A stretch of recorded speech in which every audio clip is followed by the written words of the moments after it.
Hey there, Kacey here. Sorry for my appearance. I forgot I could sunburn during a video I was making last Sunday.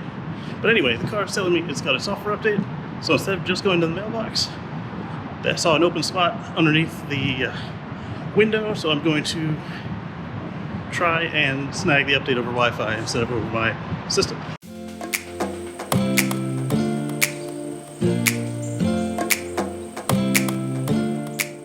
Sorry I didn't get all the details ahead of time. The parking spaces here are limited. So let's take a look and see what the car has to say for itself.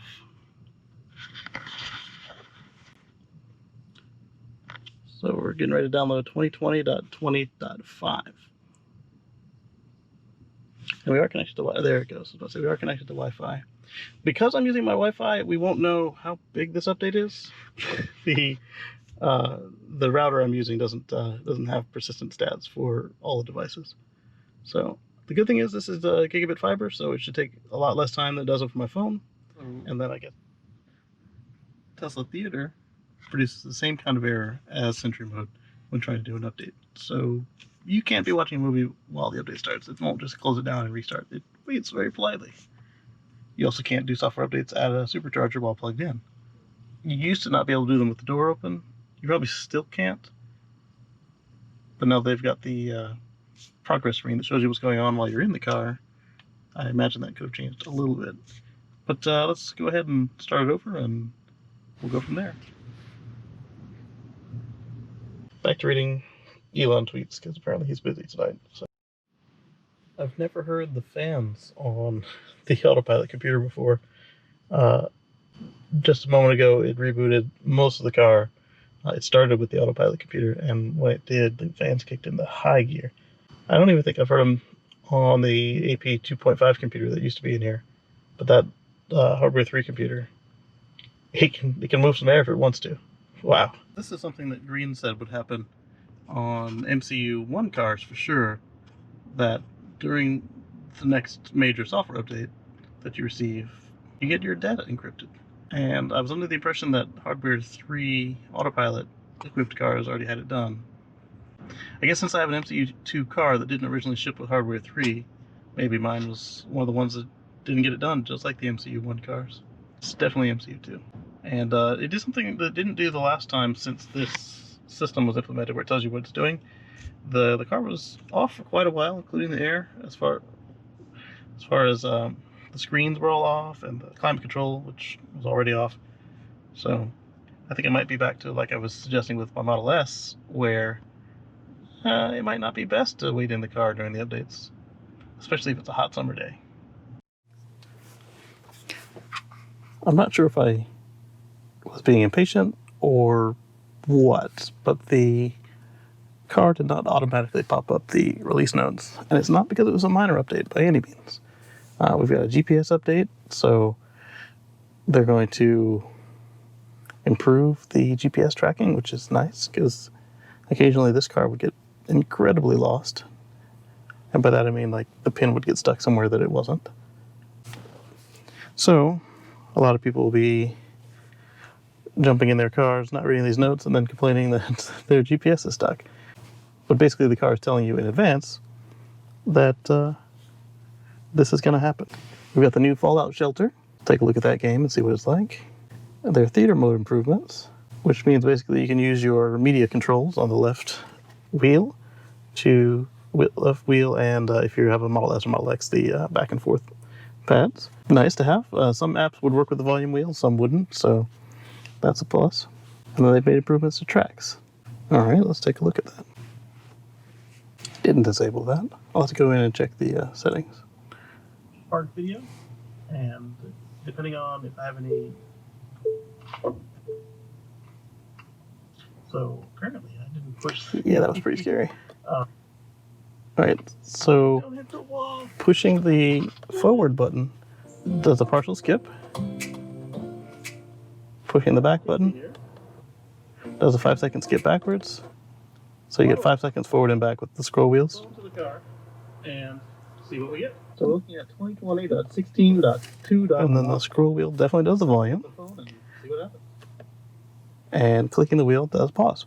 So I guess the only difference between this and the Model 3 would be that since our wheels are only up and down and your guys' wheels move left and right, and you don't have the pads, there should be no functional difference between these two. All right. The keyboard cat intro. Keyboard cat drums. Keyboard cat tune. Okay. It's been a minute since I've been in here.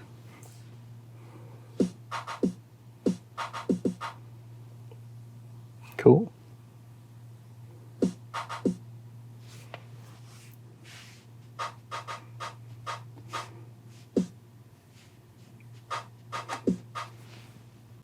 Okay, so you can add your instruments there. That's cool. I might actually use this. It might just be me, but it looks like some of these have got new graphics. Updating. So, can't do that yet. Oh, waiting to update. Can't do that yet. So what we'll do is we'll go through the menus and see if anything else has changed in the car while we wait. Car's up to date. Navigation maps. North America 2020.12, so they haven't changed in a good minute. Oh, they're blank now. Last time we looked at this, it had all the errors from the update. I hope it's not an indication of things to come, because I would much rather know what the car is doing than this Apple-esque uselessness. Not that Apples aren't solid products or whatever, but I don't want the car or my computer hiding errors from me. I want to know, I want the option for advanced mode.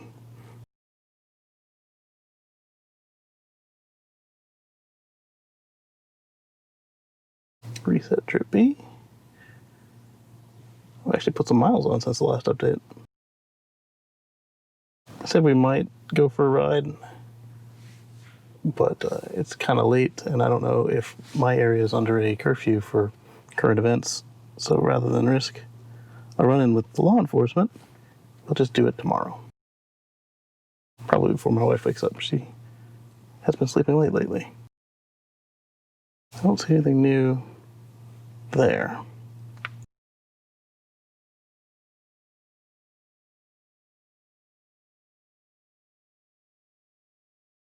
All right, so nothing new in the menus. Let's check and see if they've adjusted my sound.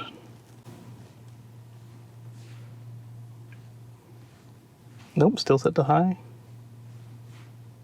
All right, let's go back to entertainment. All right, it looks like it's ready to play. That looks fun. I don't know how it compares to the actual game. Well, Fallout Shelter, I mean, is different than Fallout. The volume wheel appears to work here too. It's turned on my power steering, even though the car's off.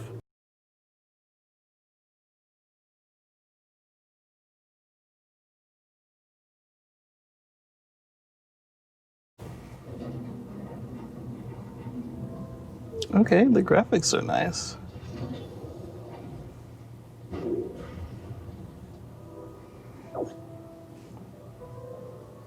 Alright, so that's the intro to this game. We'll come back to it later. It looks like it might be interesting.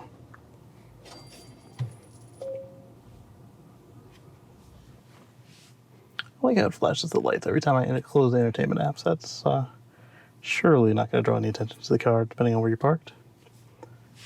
Okay. So we've looked at the new Fallout Shelter. We've looked at the updates to Trax. We've looked at the update to theater mode improvements. And my GPS doesn't appear to be out yet, but that doesn't mean much. Next, we'll go to a supercharger on another day. It'll be just a transition for you. We'll go to the supercharger. We'll look at Autopilot, and we'll look at Smart Summon. Let me know if there's something you want to look at regularly to see how it's behaving, as well as reach me ahead of time when you hear of a software update coming out if there's anything in particular you want me to try just one time. The stop sign control beta seems to be very very much more unstable than it used to be, at least in my neighborhood, where it wants to stop after the stop signs, after it's already stopped, especially around corners. It still insists on speeding up down this hill so there's a traffic light, even when there's traffic, even when it knows there's a stop bar coming up.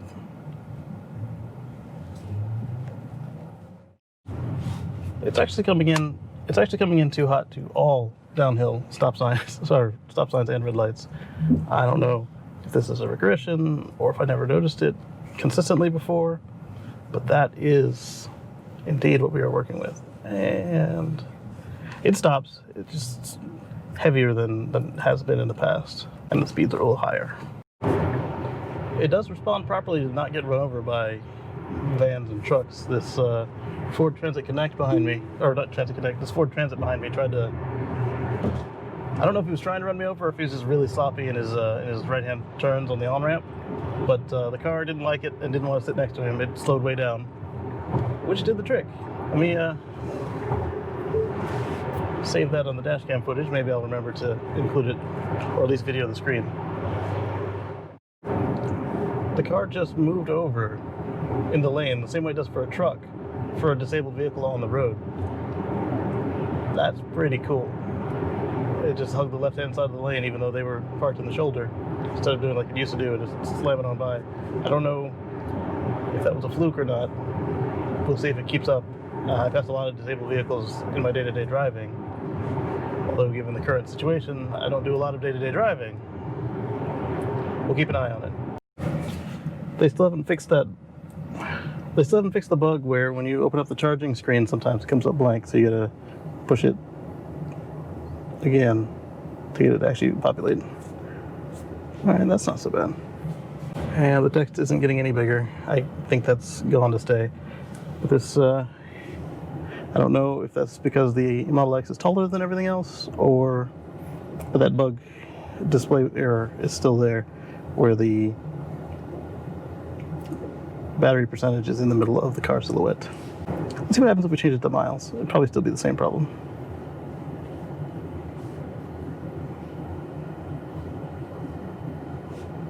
Yep, same problem. That was a pretty straightforward supercharge session. Got up to 90%. Let's take a look at scan my Tesla app. Let's see how balanced everything is. What I'll just do is take a screenshot because the sun is right behind my phone, which will make it kind of hard for you guys to see it. Alright, it says it took a screenshot. We're looking at 2.2 degree centigrade cell difference in temperature and a 0.0054 volt, not 54, but 0.004, it did change while I was reading it, volts DC difference between each of the thousands of cells. Looks like this Model 3 owner is ready to go. Let's turn my air back on. And it's a little weird that the mall is so busy today.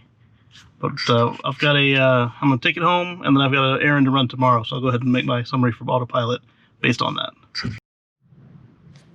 With the traffic at the mall today, I wasn't ready to try out a new edition of Smart Summon, just because it just didn't feel right. Everybody's finally back at the mall, and the Tesla owners were there, yes, but I don't know about the general public in that area. It's not one of the parking lots I feel comfortable just testing out with yet.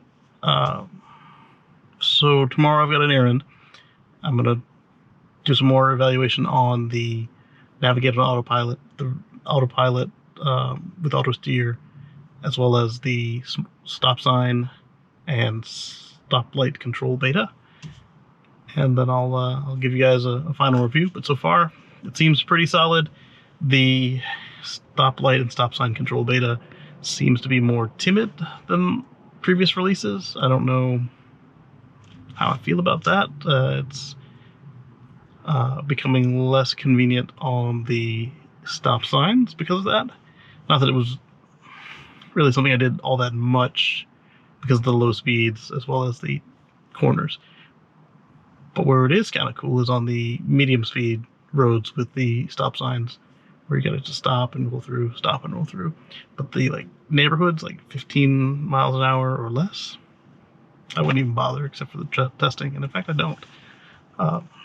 This is the perfect opportunity to say, you know, that if you like what you see and that subscribe button down below is red, turn it gray. And what that'll do is YouTube will let you know when we've got new content out, like these software critiques, the Supercharging reviews, as well as the tips and tricks.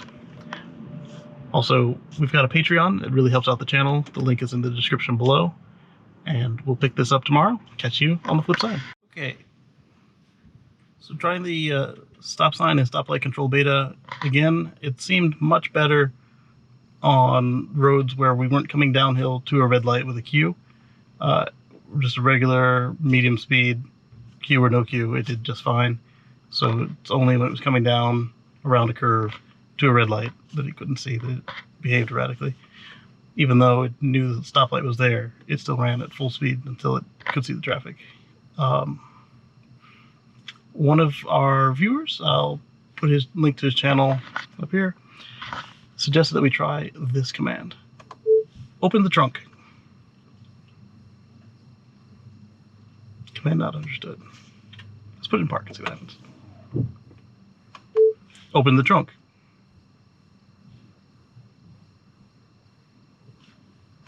Open the boot. It either doesn't work on Model X, or maybe it's just the Model 3 in his area. We'll see. The navigate on Autopilot seems unchanged, so we'll see you after this part of the errand is finished. Catch you on the flip side.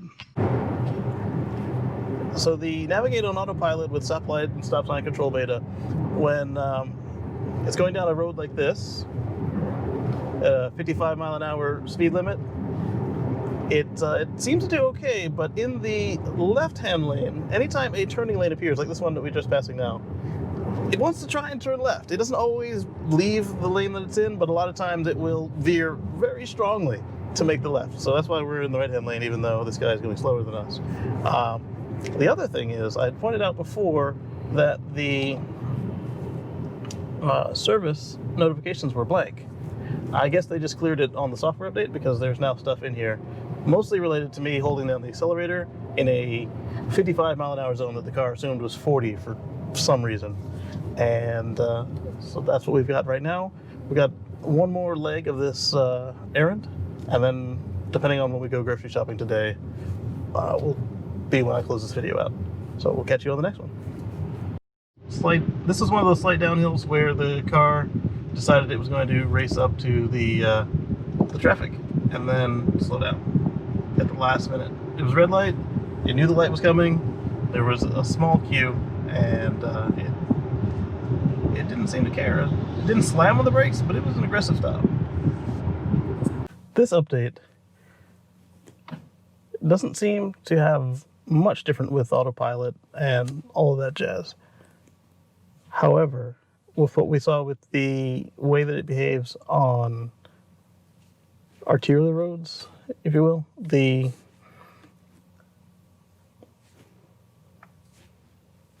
basically non-freeways, but not necessarily like neighborhood roads, the ducking to the left is, I know some people always have that, but on our particular roads it hadn't done that before, so that's a new behavior. Maybe once or twice every now and then, but it was doing it for every left-hand turn. And then the logic to get around slow people is fine. Everything else seems the same except for that weird behavior and the way it likes to feel like it's kamikazing on a downhill around the corner type situation with the red lights. That seems to only happen if the speed is above 35. It wants to go at full speed, then at the last minute it decides it's going to stop. But at lower speeds, it seems to be much more smooth about it. So the next thing is to go on a trip to get some groceries, and at some point I need to find a place where I can try and try and see if Smart Summon has changed at all, but some other folks like Black Tesla, in his video, he didn't see any changes in it. So if we don't get to try it out, then we'll say that it's probably unchanged.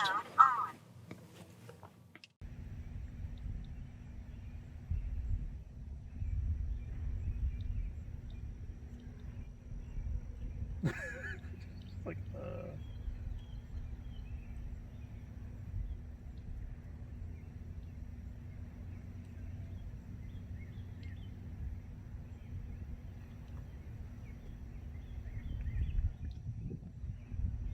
really no.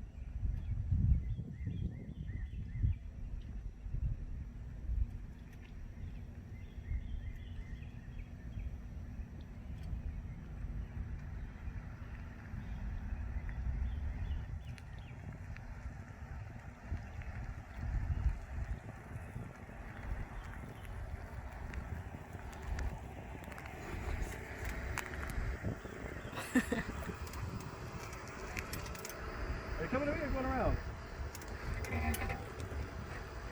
Good.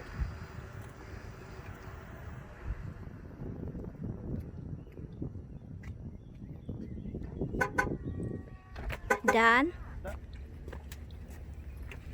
Right when I was about to give you a conclusion on the software update 2020.20.5, I was going to say that it seems okay, but there are minor issues with stop sign and stop sign control beta. The smart summon didn't appear to be affected. Luna took a video on that for us, and lo and behold, we've got another software update coming in. 2020.12 wants to come in. So I'm going to hook up Wi-Fi while we go home, and maybe it'll be ready to install by the time that we reach the apartment. If so, we'll get started on that. If not, I guess it still won't matter because this could be a new video. So if you like what you saw, hit that subscribe button. Thanks for watching, and we'll catch you on the next one.